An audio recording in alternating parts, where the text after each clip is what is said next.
So why would I wear something that everyone else is wearing?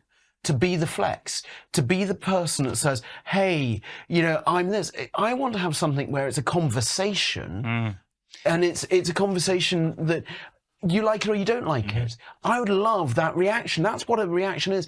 If I go to you and say, like, that's why I like that sub, because I don't see it much. Yeah. Why why that? Because it's in safes now. Yeah. And that's the thing is, it's also, you want to wear something that makes you, I look at, like, driving, you've talked about a Land Rover. I love driving a Land Rover. Everyone says it's a dreadful car to drive.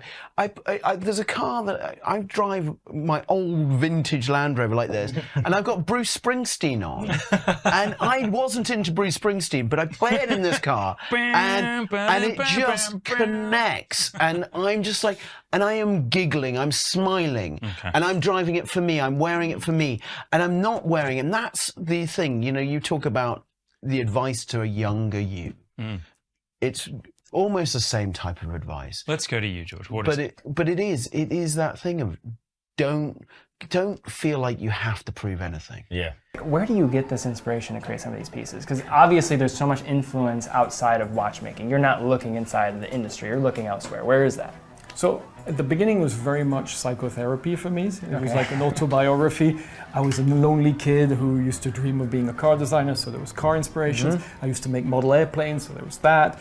I used to be a Han Solo or Luke Skywalker when I was a kid, so there were spaceships. So there was a lot of that in the first 10 years. And then I slowly grew up. And you'll see, for example, HM11, which is coming out soon. That's a whole new inspiration. It's architecture. So that's a more adult thing which I fell in love with and which inspired me to practically 18 years later come up with something. So that's for horological machines. On legacy machines, it's different. Horological machines, it's no boundaries. Let's do something incredible, kinetic 3D part. On legacy machines, it's let's say thank you to the great master watchmakers of the 19th and 18th century, those who enabled this industry to exist, those who made every single innovation that we're still using today, from the chronograph, the minute repeater, the perpetual, etc., etc. So let's go and get those incredible calibers and do something 3D, but we hope they would be proud of. There, it's easy to forget three fundamental truths about the luxury watch industry. First, almost all watches lose value the moment you leave the dealer's showroom. 99% of them, almost all of them.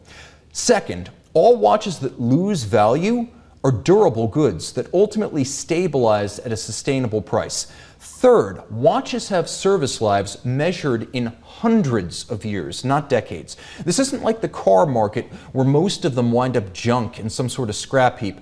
Given the lifespan of a watch, which again can be hundreds of years, buying 2, 3, or even 10 years after the original sale doesn't mean you have to sacrifice on condition, functionality, or remaining service life. So you put these three things together and you'll rightly conclude that buying a used watch is a smart way to save money, while assuming little, if any, exposure to depreciation.